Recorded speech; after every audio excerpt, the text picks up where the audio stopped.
er okkar og það það sem við erum að tala og svo mikilvægt hjá okkur að framtíðin, hann að finna í þessari bók. Og það svo stórmerkilegt að vita það að Guð hefur áætlun bæði með þig og mig, með þessa veröld og næstu veröldina. Hann ekki að skapa okkur til þess að við verðum bara eins og einnota umbúðir, verðum bara hér á þessari jörð og síðan búið, síðan bara fleygt og svo verður jafnvel ekki nein endurvinnsla. Guð skapaði okkur til þess að við ættum samfélag við hann í tíma og rúmi og alla eilífð. Og það svo mikilvægur þáttur í kristninni að við skiljum það að Guð hefur þegar sett þessa áætlun í gang að hver sem á hann trúir glatist ekki, heldur eignist eilíft líf. Og eilífa lífið alveg rosalega langt. Ég stend á ákveðnum tímamótum núna, eins og náttúrulega allir gera. Ég gjarnan kallaður Snorri Betel og nefndur því nafni og finnst það bara heiður. Betel hebreskt orð sem þýðir Guðs hús. Og ég get meira sagt okkur það að Betlehem, það líka hebreskt orð og þýðir brauðhús, svona gætum við haldið áfram, að því að orðið bet, það þýðir sama hús. Og svo kemur Guð eða Lehem, það brauð, og ef þið farið til Ísrael, svo farið í bakarið og byggjum Lehem, það fáið þið brauð en ekki hús. Svo það gott fyrir ykkur að vita aðeins í hebresku hvernig orðin eru samsett. Og þeir hafa þetta alveg svo við höfum það, þeir taka orð, skeyta þeim saman og búa til nýtt orð. Þess vegna erum við, okkar nöfn, bera þess merki að við berum jafnvel tvenns konar merkingu bara í okkar eigin nafni. En það aldarafmæli sem við höfum núna þessa helgi að Betel var stofnað. Það var stofnað fyrir 100 árum og það fyrsti hvítasunnu söfnuðurinn á Íslandi. Og þetta eiginlega, þetta merkir þetta því leytinu til að við höfum 2 söfnuðir sem hafa verið stofnaðir mjög snemma á síðustu öld. Það voru adventistar og hvítasunnumenn. Og þeir hafa verið stofnaðir án þess að ríkið komi nokkuð að því að reka þessi söfnuði. Við höfum bara gert það sjálf. Og þess vegna erum við með til það samskot hérna inni, bara þú megir taka þátt, þú megir vera með og svona erum við búin að fjármagna starfið alveg í heila öld. Fyrir 100 árum þá stóðu hvítasunnumenn frammi fyrir því að sveifla þessu orði og tala vilja Guðs og þeir töluðu til íslensku þjóðarinnar meðal annars til að hreinsa hana af spiritisma. Það var ekki vel séð í Biblíunni að menn væri að leita til andasæringamanna og vera með spásagnir og tala við hina dauðu vegna hina lifandi. Þetta þótti náttúrulega allt og gróft. Og þetta gerði það verkum að við vorum kallað sértrúar og ofsatrúar og bókstafstrúar, nefndu það. Við fengum alla þessa titla á okkur og við erum ennþá með þessar orður, við erum kalluð alls konar nöfnum. En það var prestur, vinur minn, sem sagði við mig, þá vorum við staddir í Vopnafirði. Ég kendi það fyrstu 2 árin mín. Við vorum þá að byrja hjúskapinn okkar ég og Hrefna-Brynja og það var alveg dásamlegur staður að fá að kynnast Vopnfirðingum. Því að þá gerðist það til dæmis hjá mér að þegar ég kynntist Vopnfirðingum, þá átti annar hver maður ættingja í Vestmannaeyjum. Og ég sem hélt að þeir væru bara Vestmannaeyingar að uppruna. Nei takk, þeir voru sko Vopnfirðingar, höfðu komið að vertíð til Eyja og voru þar og höfðu ennþá tengslin heim. Nema ég var bara hjartanlega velkominn á þennan stað. Svo sér að Haukur Ágústsson, hann var prestur á Hofi og við kenndum saman og það var mikið spjallað og oft slegið á bæði alvörustrengi og léttastrengi. Svo kom hann stundu til mín. Þá vorum við með biblíulestra í Hvítasunnkirkjunni og Vopnafirði og við létum orðið tala. Við vorum að lesa saman Guðs orð og hann kom og það var svo sem ekki alltaf á öllum stundum sem hann kom, en hann kom á og til. Svo segir það við henni eftir eina stundina, veistu það Snorri?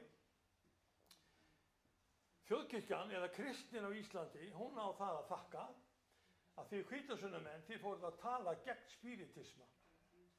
Því þá var spiritismi svo landlægur í þjóðkirkjunni að bæði guðfræðideildin og prófastar og biskupar, þeir voru allir á þessari línu að andatrúin væri sama og trúin á heilagan anda.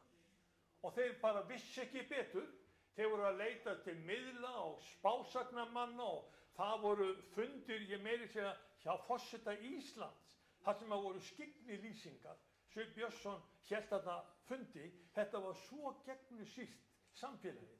Þá komu hvítasunnumenn, bethelingarnir, með orðið og segja, þetta er ekki leyft, þetta er bannað, og við tökum alveg eftir því að Guðs orð það er sýnt og sannað, hvað oss er leyft eða bannað, það skal þitt leiða ljós. Og hvítasunnumenn hafa haft þetta að marki að við látum orð Guðs ráða. Þess vegna erum við líka stundum kölluð bókstafstrúar og það er allt í lagi með það.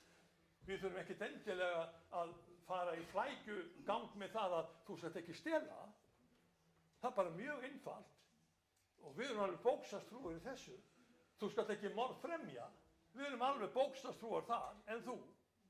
Hvernig gengur að halda þessa reglu? Við erum það sem að Guðs orð er að segja við séum.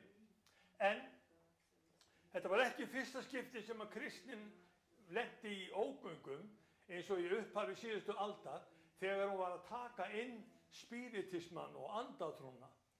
Ógöngunar höfðu byrjað mjög snemma og ég ætla aðeins að fá að fara með ykkur í svona þekkinguna og orði Guðs og við skulum koma saman í Mattheusar Guðspjall, það sé ekki 16. kapitúli og þá er Mattheus að segja okkur frá því þegar hann kallaði lærisveina sína saman og þeir fóru á mjög skemmtilegan stað upp að rótum Jórdanár. Það er Mattheus 16. Þessi staður er kallaður Caesarea Philippi og þetta var mikill fórnarstaður á dögum Jesú Krists. Og þarna var pandyrkun í gangi og þarna komu Grikkir til þess að dyrka sinn Pan-guð, en Jesús fór með lærisveina sína þangað og þá segir ritningin svona frá í 13. versinu: þegar Jesús kom í byggði Caesarea Philippi, spurði hann lærisveina sína, hvern segja menn mannssonin vera? Þú veist, það er bara eins og þeir hafi sest þetta niður. Ég sé þetta alveg í anda því að ég hef verið þarna nokkru sinnum í Caesarea Philippi og áin Jórdan, hún streymir þarna grjótið og það er svona klíður í loftinu. Mjög skemmtilegt og fallegt að vera þarna og Jesús er auðvitað á góðum stað. Það er ekki sagt að það hafi verið neitt nesti, bara settust niður og að tala saman. Hvern segja menn mig vera? Og þurfti hann að vita hvað almenningsálitið væri. Og það stóð ekki á svörum. Þeir svöruðu sumir Jóhannes skírara, aðrir Elía og enn aðrir Jeremía eða einn af spámönnunum. Þið vitið, menn höfðu skoðanir á hver Jesús var. Og þetta er svo athyglisverður þáttur, hvern segja menn mig vera? Þetta er búið að vera fylgifiskur kristinna trúar að menn hafi einhverjar skoðanir á honum. Ég veit ekki endilega hvort að við öll erum sömu skoðunar. Hver er Jesús? Já, þetta er merkilegu maður. Já, þetta er sögupersóna. Var hann til? Heyri sviðan hjá mörgum. Já, var hann til? Það er eins og sumi lítið á að Jesús Kristur hafi bara verið ævintýra persóna. Og það er ekkert sem er á bakvið þessa sögur, annað heldur bara að fólki trúir þeim. Og Jesús, hann er bara mjög skynsamur maður og hann er búinn að spyrja almenningsálitið. Jú, þú ert Elía eða Jeremía eða einn af spámönnunum og svo segir hann bara, en þér, hvern segir þér mig vera? Og þá vandast nú málið. Lærisveinarnir voru sjálfir spurðir og álit þeirra skipti bara talsverðu máli. Og það er ekki sagt að þeir hafa endilega verið mjög fljótir til svars. En það er bara sagt að Símon Pétur, hann svaraði, þú ert Kristur, sonur hins lifanda Guðs. Þú ert Kristur, sonur hins lifanda Guðs. Hvernig skilur orðið sonur? Hvernig er hann sonur Guðs? Erum við ekki öll sýnir Guðs og börn Guðs? Því var hann eins og við, bara gerður af leiri jarðar búinn til, eða var hann sonur, getinn af heilugum anda, fæddur af Maríu mey, píndur og dögum Pontiusa Pílatusa, krossfestur, dáinn, grafinn, reis upp á 3. degi og svo framvegis. Þið vitið, þetta í trúarjátningunum okkar að hann var þar sannarlega sonur Guðs. Og Jóhannes, hann segir í upphafi var orðið var hjá Guði og orðið var Guð. Hann var í upphafi hjá Guði. Og þá bara að vísa til þess að Jesús Kristur, hann átti fortilveru, hann var á undan sköpuninni, hann var á undan því sem að við sjáum í kringum okkur og hann verður líka á eftir.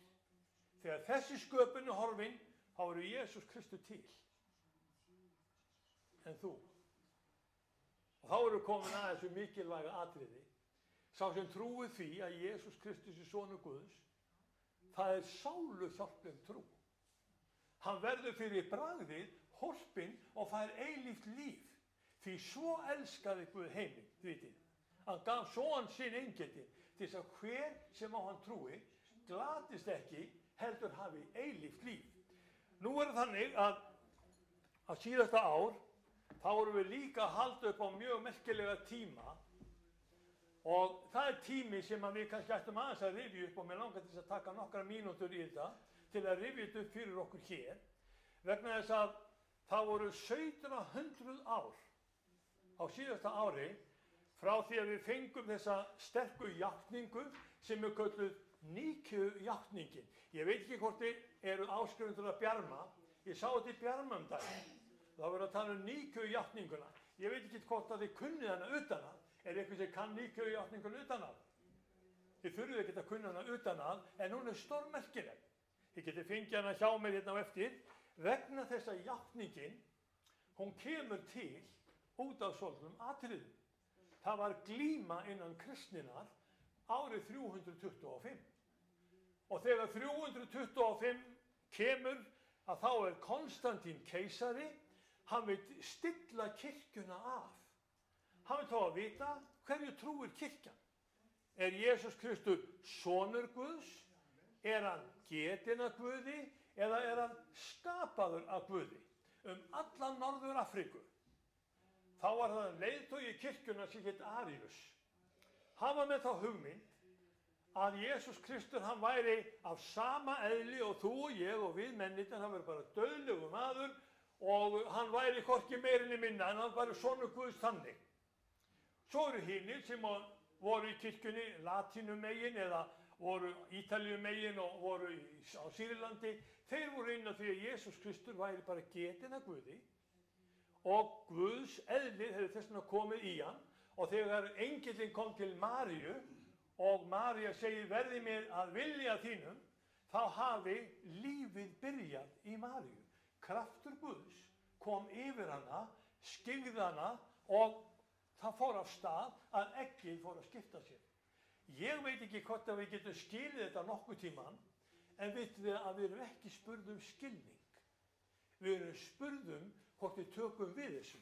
Er Guð þess máttugur að hann geti skapað himinn og jörð? Eða er þetta allt saman þróun? Við stöndum frammi fyrir þessu. Kirkjan á dögum Konstantínusar, hún var ekki sammála hver Jesús Kristur væri. Og þá erum við komin líka þessu þætti sem að við sjáum að hún var þá orðin ósammála sem Pétur sagði, þú ert Kristur, sonurins lifanda Guðs.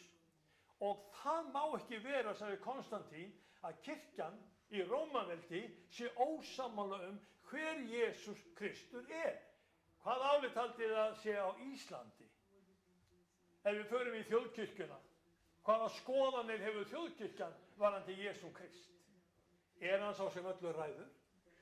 Er hann sá sem að segja við okkur, hafið ekki lesið, að Guð hefur gjört þau karl og konu? Það er ekki fleiri kyn. Má það heyrast? Jesús Kristur var þeirra skoðana, eflaust munið þið heyra, nei, við skulum nú gefa hinum rétt. Við skulum leyfa hinum vera svona njóta vafans. Við skulum hafa kærleikann og þið veitir, nú er þetta vinsælt að við getum farið á vef þjóðkirkjunnar og búið til kross með okkar eigin gildum, þá ræð ég. Ekki það sem Jesús segir. Jesús Kristus sem hefur allt vald, bæði á himni og jörðu, Hefur hann vald hjá þér?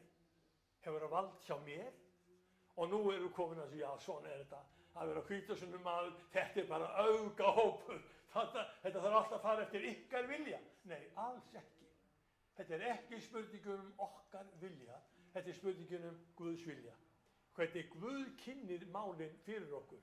Og ég svolítið gaman að því að velta þessu fyrir mér, af því þetta svo sterkur þáttur trúarinnar, hvernig Jesús Kristur kemur þarna inn. Þegar við erum að tala þetta sem var fyrir 1700 árum, þá getur ég ímynda ykkur hvort að kristni menn hafi ekki verið allir ánægðir og glaðir að koma þarna að fund með Konstantín keisara árið 325. Hvað voru hinni keisararnir búin að gera? Hver eftir annan, alveg frá Nero keisara og síðan til Hadrianusar og svo getið nefnt keisarana, hverjir í nafni, þeir höfðu meir og minna farið í ofsóknir og drepið kristna menn. Það var sagt Pál postula, til keisarans skalt þú fara. Greiddi Pál postuli á því að fara til Nero keisara? Hann var gerður höfðinu styttri. Það var bara það sem var. Þannig keisarinn var ekki endilega vinur kristninnar.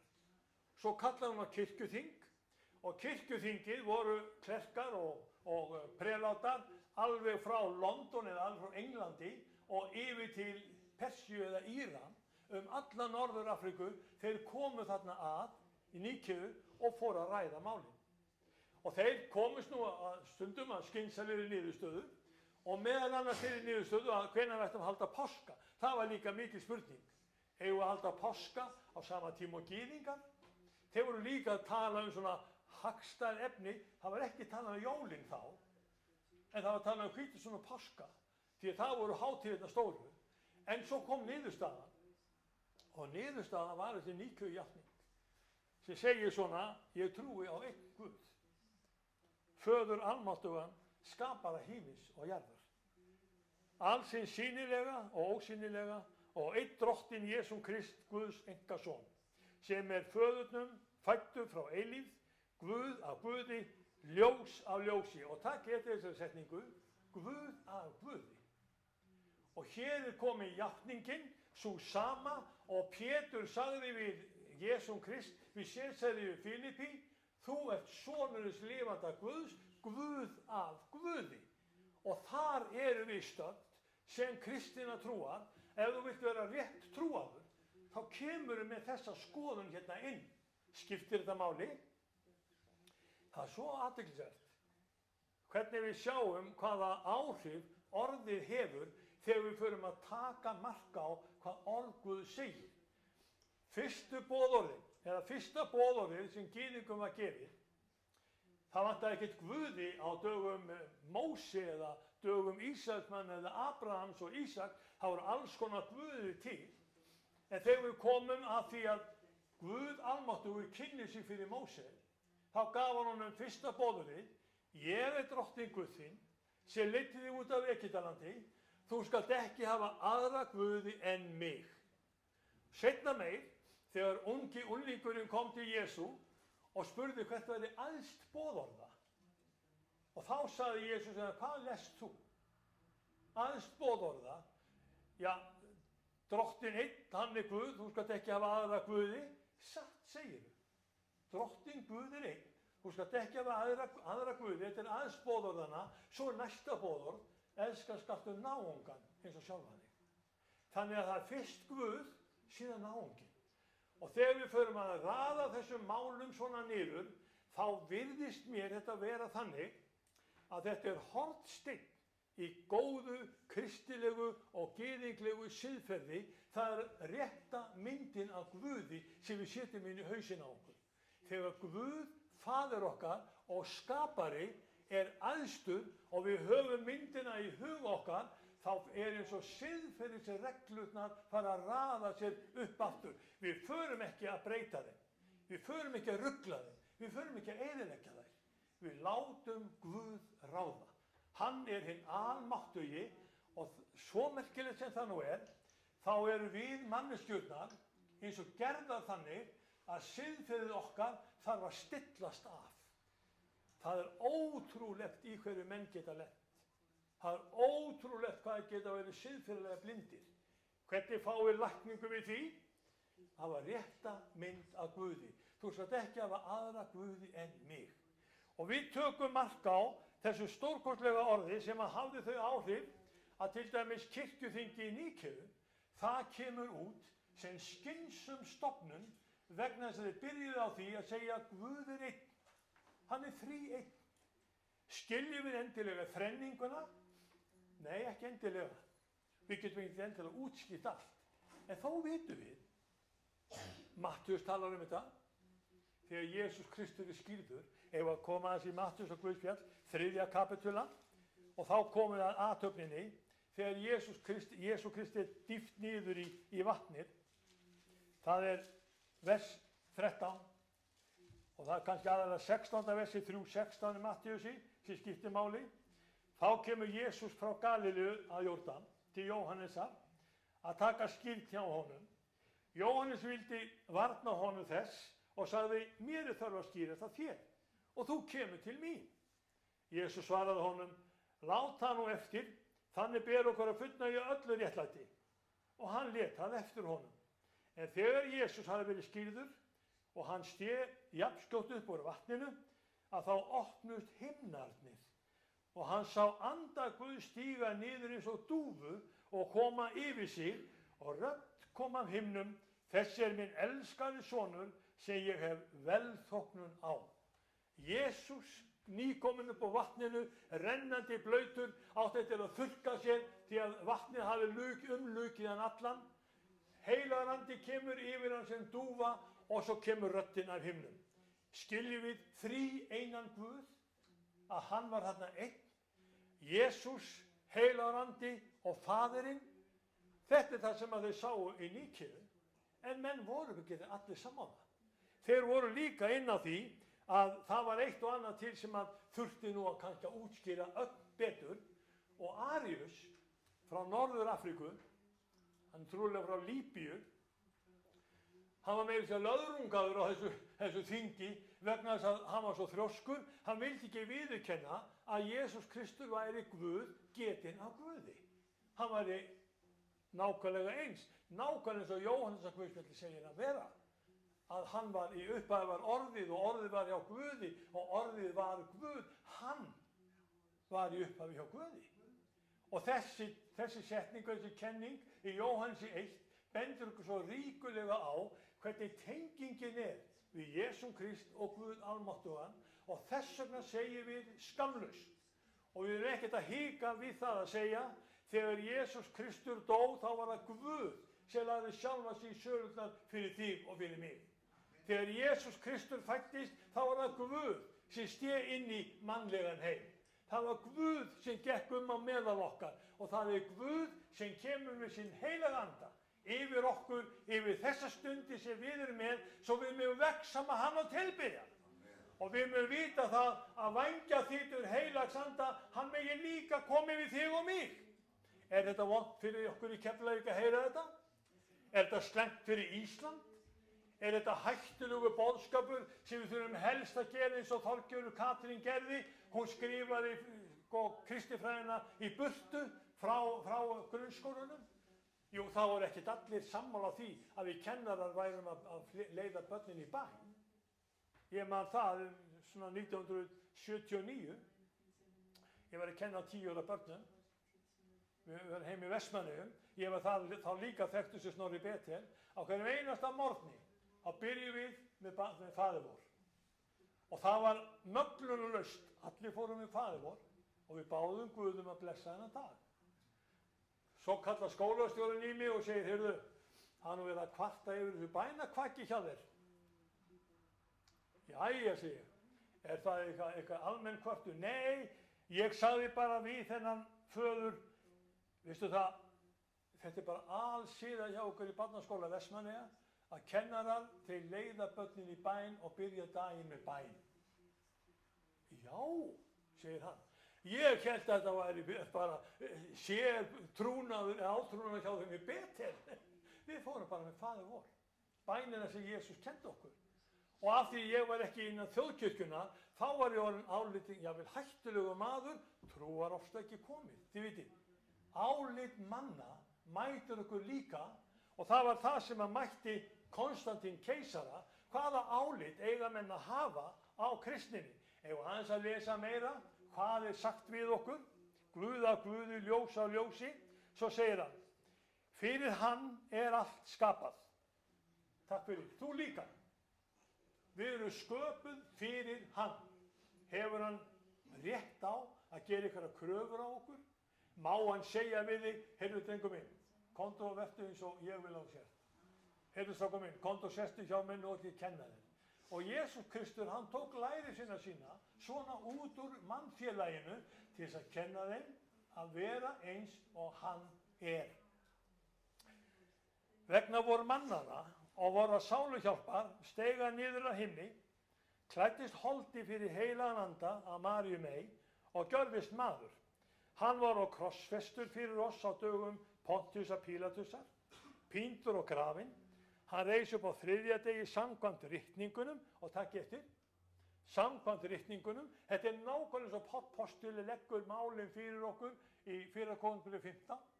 Hann dó samkvæmt ritningunum, hann kom samkvæmt ritningunum, spámennirnir, þeir höfðu rétt að mæla, og þetta var allt samkvæmt ritningunum.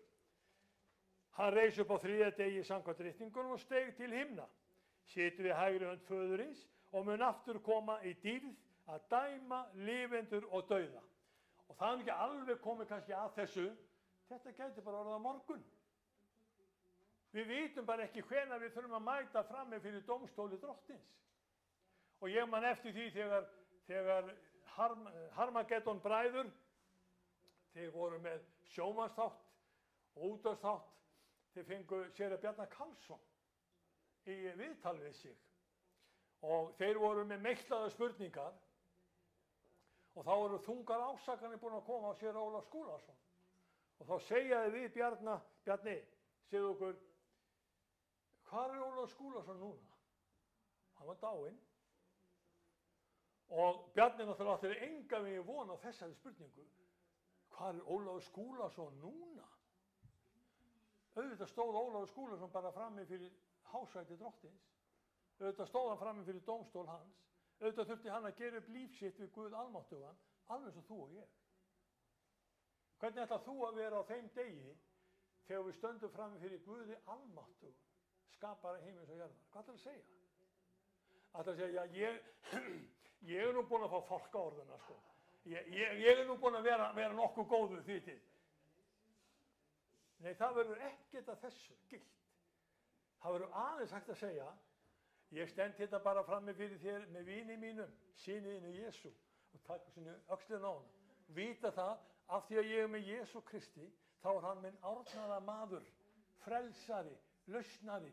Þess vegna eigum við aðganga föðurnum. Þá mun bara heyrast gott og góð og trúi þjótt. Yfir litlu varstu trúr, yfir mikið munið setja þig. Og hvað þýðir þetta þegar trúarjátning í Níkeu er farin að bergmála í gegnum 1700 ár? Að við vaktum einu sinni í vanda, þeir reyndu að hreinsa vandan, en það var líka vandi fyrir 100 árum á Íslandi. Það er ennþá vandi hjá kristninni á Íslandi. Hverju eigum við að trúa? Hvað eigum við að segja? Eigum við að taka mark á ritningunni? Eða höfum bara höfundar réttin til þess að breyta henni eins og mér hentar? Ef þetta fer allt saman eftir mínu vilja, er ég þá ekki sértrúar? Er nokkur annar sammála mér? Og þar stöndum við, höllum fæti. Ef þetta alltaf fara eftir okkar vilja og mínu vilja, þá er orðin sértrúar, við eigum að fara eftir hans vilja. Segjum við ekki í Faðirvorinu verði þinn vilji, svo jörðu sem á himni. Má það vera? Það er oft á tíðum sem við þurfum bara hreinlega að viðurkenna það, að við höfum bara ekki stjórn og við höfum ekki ráð á hlutunum. Við vitum ekki alveg hvernig morgundagunum verður. Það þarf góða stjórnendur í bæjarfélögum á Íslandi, ekki satt? Það þarf góða pólitíkusa á Alþingi. Við þurfum menn sem á þora að standa klárir á því að rétt er rétt og rangt er rangt. við setjum ekki yfir landið okkar og þjóð ranglát lög. Það farið fram á of mikið. Ég hef verið að segja við konu mína, ég er að lesa Heimskringlu og fara svona yfir það sem að Snorri Sturluson segir. Og þegar Snorri Sturluson er að segja ykkur frá Ólafi konungi Helga, það er alveg stórmerkilegt. Ólafur konungur, hann ríkti ekki nema rétt 15 ár. Þá var hann allur. En hvernig notaði hann þessi 15 ár? Hluti af því var það að hann lagaði réttarkerfið í Noregi. Og réttarkerfið, hann hafði það þannig sér reglu að það sem var rangt, bæði fyrir háa sem lága. Og alþýðin í Noregi, hún var ekki vön því að jarlar og foringjar og furstar, að þeir þyrftu að lúta lögum og reglum konungsins, og þeir kölluðu þetta jafnvel ofrausn, að þeir þurftu líka að taka út refsingu og dóma ef konungunni sýndi svo vera. Og af því þessi ofrausn var í gangi, að alþýðan, hún þurfti að bera lögin og regluna, en konungarnir líka og jarlarnir líka, þá gerðu þeir uppreisn gegn Ólafi helga. Þetta kostaði hann embættið, stöðuna, lífið. Svo var það bara eftir 2-3 ár, 3 árum seinna, þá sáu allir í hvaða ógöngur þeir höfðu leitt Noreg.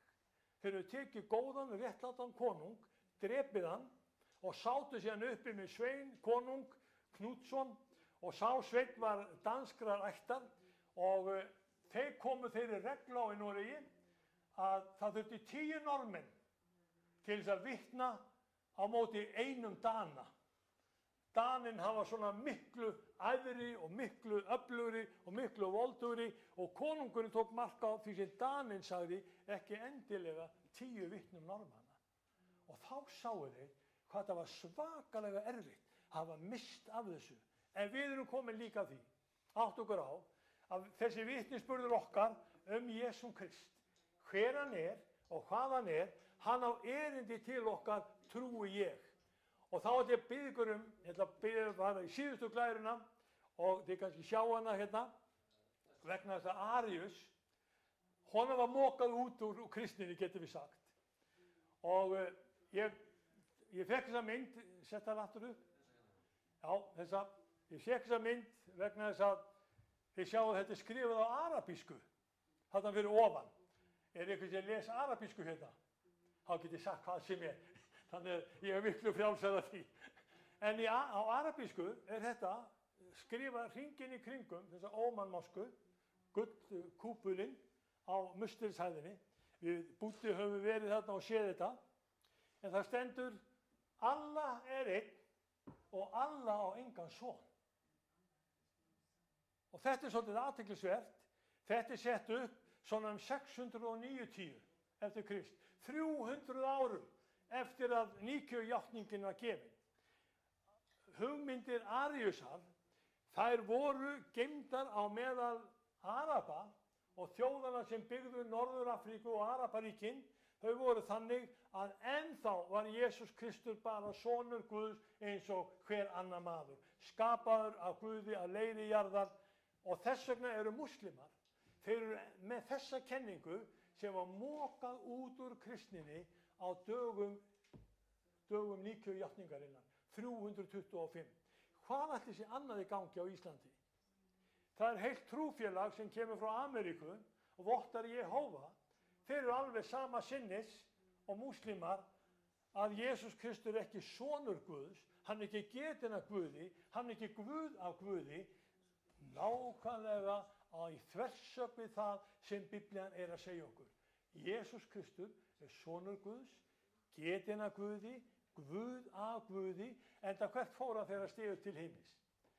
Hann fór til himins og hann situr við hægri hönd föðurins og kemur þaðan til að dæma lifendur og dauða. Og eigum aðeins að klára trúarjátninguna. Á ríki hans mun engin endir verða. Og heilagan anda, drottinn og lífgjafan sem útgengur af föður og syni, og með föður og syni er tilbeðinn og ávallt dýrkaður og mælti af munni spámanna og eina heilaga almenna apóstola kirkju, ég játa að ein sé skírð til fyrirgefningar syndana og vænti upprisu dauðra og lífs hinnar komandi aldar. Við kannski stöndum á þeim áramótum að þeim komandi öld, hún gæti runnið upp á þessu ári. Ég veit það ekki. Ég er ekkert endilega að negla það niður. Ég þykist ekkert vita neitt betur heldur en aðrir menn. En framtíðin er svona hjá okkur. Við vitum að þessi trú á Jesú, hvaða hugmyndir við höfum hann, þetta er sáluhjálpleg trú. Jesús Kristur er sonur hins lifanda Guðs. Heyri amen. Og náð drottins Jesú Krist, kærleiki Guðs og samfélag heilags anda veri með ykkur öllum í Jesú nafni. Við skulum rísa á fætur, við skulum biðja aðeins saman. Drottinn, þakka þér fyrir elskaði Herra, við viljum taka á móti einu gróðursetta orði. Við viljum taka á móti þér af því þú ert sonur hins lifanda Guðs. Og takk Drottinn minn og þú hjálpa okkur til þess að við höldum réttum skilningi og réttri mynd í hug okkar, því eins og þú ert Drottinn minn, þannig er Guð. Og eins og Guð er, þannig ert þú. Við viljum játa þig, við viljum lifa þér, við viljum að þú verið Drottinn, hinn heilagi frelsari í okkar lífi. Heyri amen við þessu. Megi Drottinn sannarlega vera með ykkur og blessa ykkur ríkulega og hann Kitti ætla núna að taka við og það getur vel verið að koma ykkur á rúsinu í pilsvendanum. Gjörðu svo vel Kitti mín. Amen.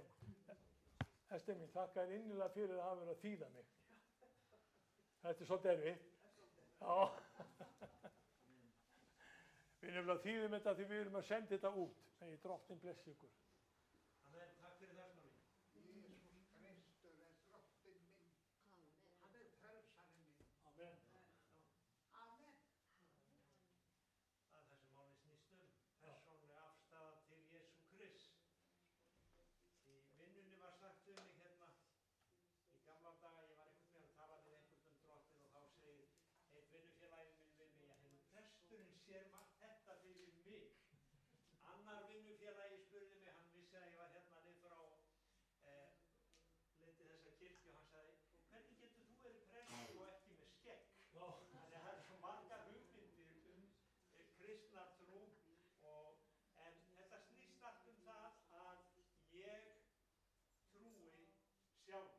Ég get ekki trúa fyrir aðra, þú getur ekki trúa fyrir aðra, en þetta er spurning að ég vilji fylgja Jesú Kristi. Amen. Þú syngja einn lítinn kór, það er kaffi hérna og vöfflur og rjómi uppi og eftir. Já, það lifnar yfir mörgum. En syngjum hérna bara, syngja hérna aftur kórin Power and honor we give unto you.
Bless ykkur.